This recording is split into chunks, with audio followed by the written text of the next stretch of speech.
अस्सलाम वालेकुम क्लास। आज हम बात करेंगे कम्प्लेक्स नंबर्स की। कम्प्लेक्स नंबर हमारे पास कहाँ से आते हैं? कम्प्लेक्स नंबर जब कभी भी अंडर रूट में कोई नेगेटिव क्वांटिटी बच जाती है, सपोज -4 बच जाता है, तो इसको लिखा जाता है 4 इंटू -1 अंडर रूट आप सेपरेट कर सकते हैं, तो 4 अंडर रूट अलहदा और -1 का अंडर रूट अलहदा, तो 4 बन जाएगा आपके पास 2, यानी कि रियल पार्ट होगा, और -1 को हम लिख देते हैं अंडर रूट को अयोटा। तो यहाँ से जो -1 अंडर रूट है, क्योंकि नेगेटिव क्वांटिटी को आप सॉल्व कैलकुलेटर पे, ये किसी जगह पे negative quantity, square root is not possible for negative quantity, तो square root of negative quantity जो है नेगेटिव -1 को हमने अयोटा की फॉर्म में लिख लिया है कि इसको हम अयोटा लेकर डील करते हैं और फिर आगे अपनी प्रॉब्लम्स को सॉल्व करते हैं। यहाँ पर बातें जो आपने याद रखनी है, कुछ प्रॉपर्टीज याद रखनी है कि एक तो ये याद रखना है कि iota is equal to under root -1 के इक्वल है, नंबर 1। नंबर 2 आपने याद रखना है iota square is equal to -1 होता है। अब इसकी कुछ मैं नोटेशन बताता हूँ, कुछ प्रॉपर्टीज बताता हूँ। तो कोई भी कम्प्लेक्स नंबर जो होता है z इज इक्वल टू, इसकी अलजेब्रिक फॉर्म होती है a प्लस बी अयोटा, जिसमें ये रियल पार्ट होता है और जो अयोटा के साथ वैल्यू होती है वो imaginary part of the complex number कहलाता है। a is the real part and other one is the imaginary part of the complex number. In order pair form ये अलजेब्रिक फॉर्म है।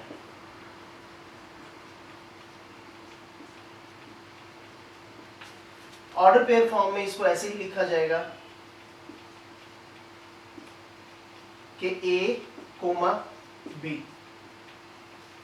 कम्प्लेक्स नंबर के साथ ही कुछ मैं ऑपरेशन बताता चलूँ आपको कि अगर z1 कोई कम्प्लेक्स नंबर है और z2 कोई कम्प्लेक्स नंबर है, दो ऐड हो रहे हैं, means a1 plus b1 aorta और दूसरा नंबर है a2 प्लस b2 अयोटा, तो जब ये दो कम्प्लेक्स नंबर आप ऐड करते हैं तो रियल पार्ट में ऐड होता है, इमेजिनरी पार्ट में ऐड होगा, यानी कि a1 प्लस a2 ये इसका रियल पार्ट होगा सम का, और b1 प्लस b2 ये इमेजिनरी पार्ट ऑफ द सम होगा दोनों कम्प्लेक्स नंबर के साथ। इसी तरीके से हम डिफरेंस को डील करेंगे। डिफरेंस के साथ साथ प्रोडक्ट की अगर बात करें तो z1 इंटू z2, जब दो कम्प्लेक्स नंबर मल्टीप्लाई होंगे तो a1 plus b iota into a2 plus b2 aorta,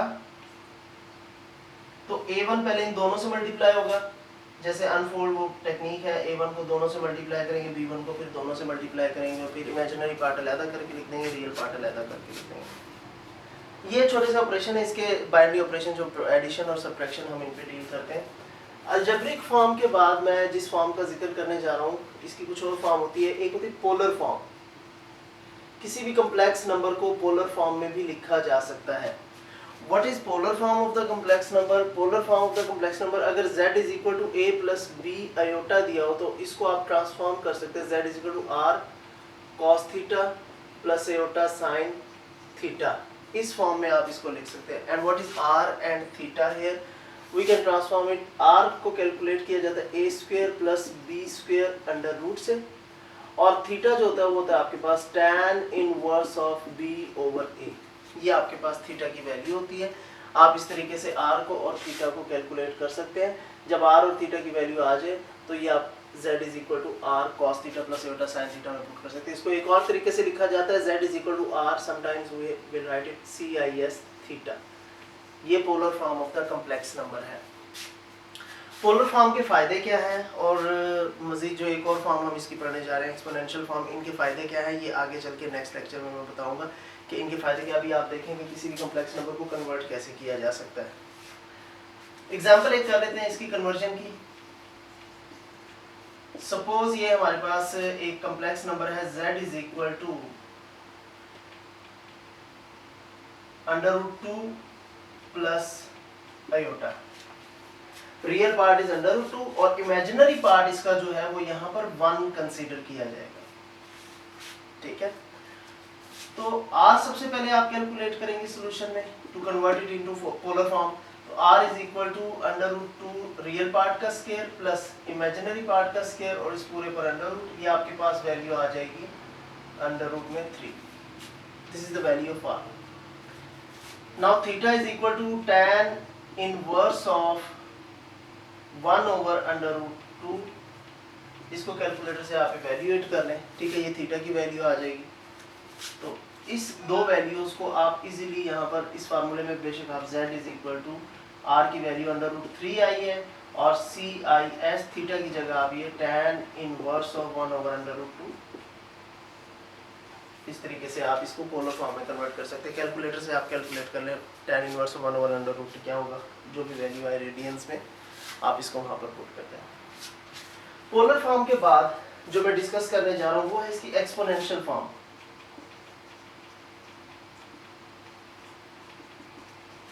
exponential form of a complex number, कोई भी z is equal to a plus b iota जो है उसको आप ट्रांसफॉर्म कर सकते हैं एक्सपोनेंशियल फॉर्म में। और एक्सपोनेंशियल फॉर्म क्या होगी, z is equal to r e power iota theta.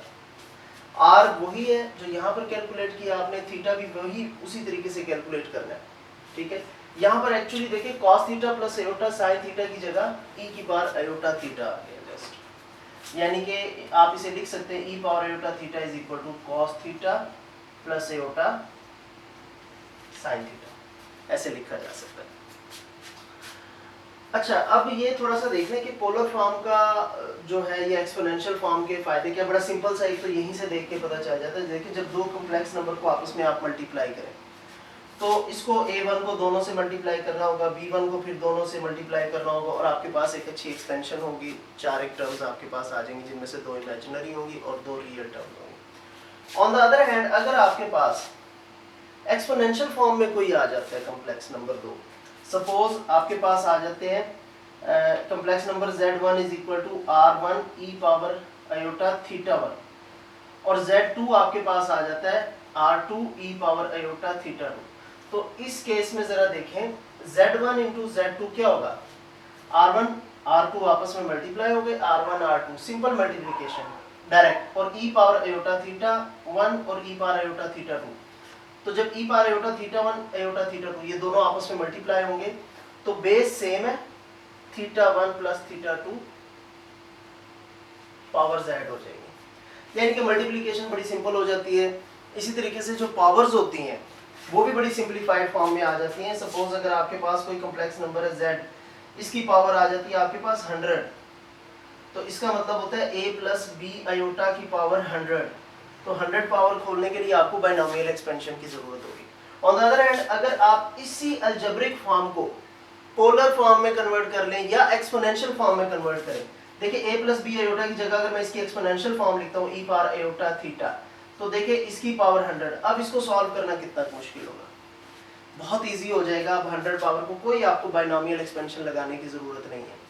तो एक्सपोनेंशियल फॉर्म देखें बहुत यूजफुल है। इसी तरीके से ये जो पोलर फॉर्म होती है ये भी बड़ी यूजफुल फॉर्म होती है। इसमें डी मोवियर थ्योरम की हेल्प से हम इसको सिंप्लीफाई कर लेते हैं। व्हाट इज डी मोवियर थ्योरम, ये हम अभी इसके बाद डिस्कस करेंगे कि डी मोवियर थ्योरम क्या है और इंपॉर्टेंट क्वेश्चन इसके हम डिस्कस करने जाते हैं अभी नेक्स्ट लेक्चर।